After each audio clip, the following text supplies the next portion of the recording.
ആ നമസ്കാരം. നമസ്കാരം. അന്ന് ബ്ലാസ്റ്റിൽ മരിച്ച DVSP ജോൺ സാറല്ലേ? അദ്ദേഹത്തിന്റെ ഭാര്യ മകളുവാ. കേസ് അന്വേഷിക്കാൻ വന്ന പുതിയ സാറാ. ഓ, സർവീസിലിരിക്കുമ്പോ കൊല്ലപ്പെട്ടത് കൊണ്ട് പകരം ഒരു ജോലി അവർക്ക് കിട്ടാൻ സാധ്യതയുണ്ട്. അതിന്റെ എന്തോ കാര്യത്തിനായി വന്നതാ.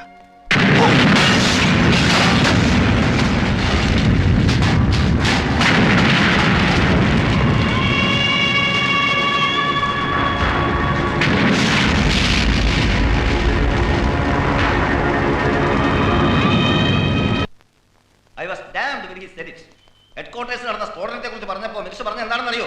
ഇത് എന്നോട് പറയുന്നതിന് ഭേദം തനിക്ക് പോയി തൂങ്ങി ചത്തൂടെന്ന്.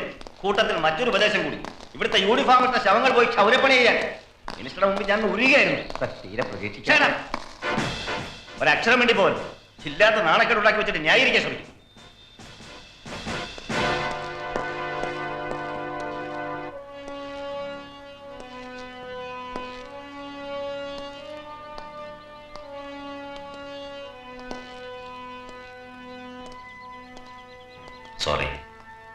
Sorry mister Bharat,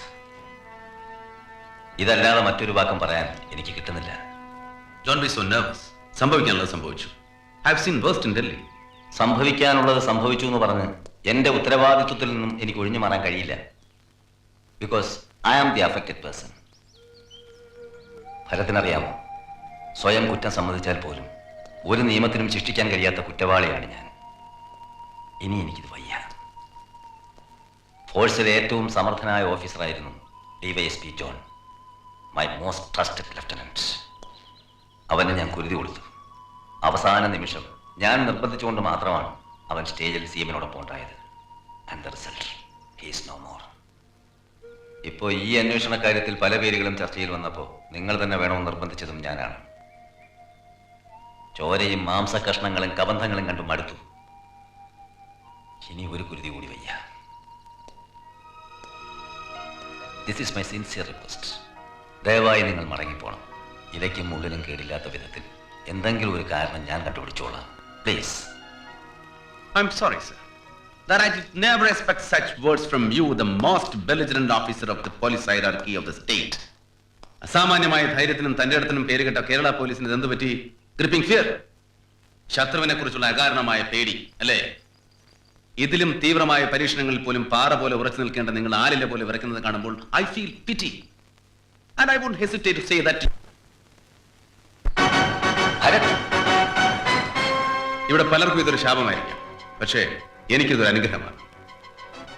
yes, it's a blessing in disguise. A warning and a tip. എന്റെ കാർ ഈ കോമ്പൗണ്ടിനകത്ത് കയറി 23 മിനിറ്റിനകം അത് അറിയേണ്ടവർ അറിഞ്ഞു കഴിഞ്ഞു. പട്ടാപ്പകൽ പോലീസിന്റെ ഈ സർവാധികാര സ്ഥാനത്ത് ആ കാറിനകത്ത് അവർക്ക് ബോംബ് പ്ലാൻ ചെയ്യാൻ കഴിഞ്ഞിട്ടുണ്ടെങ്കിൽ തീർച്ചയായും ഈ മൾട്ടി സ്റ്റോറി ബിൽഡിംഗിൽ അവർക്ക് ഫീലേഴ്സ് ഉണ്ട്, മിത്രങ്ങളുണ്ട്. കൂടാതെ എനിമി സോ നിയർ, കയ്യെത്തും ദൂരത്ത് തന്നെ അവനുണ്ടായിരിക്കും. This piece of information is very important to me. നിങ്ങൾക്ക് നേരത്തെ മനസ്സിലാക്കാൻ കഴിഞ്ഞിരുന്നുവെങ്കിൽ എന്നെ പോലൊരു പകരക്കാരന്റെ ആവശ്യമുണ്ടാകുമായിരുന്നില്ല. Now, leave the headache to me and feel relaxed.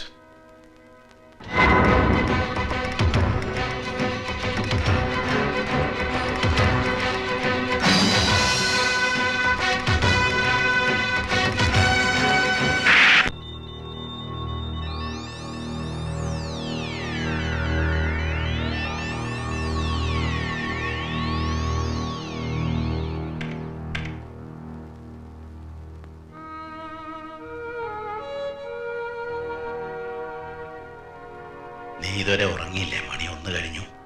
കുറച്ച് വർക്ക് ചെയ്യാണ്ടായിരുന്നു. അച്ഛൻ കിടക്കണില്ലേ? കിടന്നു, ഉറക്കം വരണില്ല. ഈയിടെയായിട്ട് ഉറക്കം കുറവാ. കണ്ണാ, വയസ്സ് 70 കഴിഞ്ഞു. പുറമേ കാണുന്ന ധൈര്യമൊന്നും ഉള്ളിലില്ല. ഞാൻ ചില ദുർനിമിത്തങ്ങളൊക്കെ കണ്ടു. ഇപ്പൊ നടന്ന ഈ സംഭവം കൂടെ കേട്ടപ്പോ ആണും പെണ്ണുമായിട്ട് ആകെ ഒന്നേ ഉള്ളൂ. അത് ഒരുപാട് പ്രായശ്ചിത്തവും പരിഹാരവും ചെയ്തുണ്ടായത്. ആപത്തും അപകടങ്ങളൊക്കെ ആർക്കാ സംഭവിക്കാത്തത്? പല അപകടങ്ങളിൽ നിന്ന് അച്ഛൻ രക്ഷപ്പെട്ട കഥ അച്ഛൻ തന്നെയോട് പറഞ്ഞിട്ടില്ലേ? അതൊന്നും എന്റെ സാമർഥ്യം കൊണ്ടല്ല, ഒക്കെ ആ ശിവപുരത്തപ്പന്റെ കാരുണ്യം. അല്ലാണ്ടെന്താ? അങ്ങനെ ഒരു അച്ഛന്റെ അനുഗ്രഹം മകനുണ്ടെങ്കിൽ ഏതാപത്തിൽ നിന്നും ഈ മകനും രക്ഷപ്പെടില്ലേ?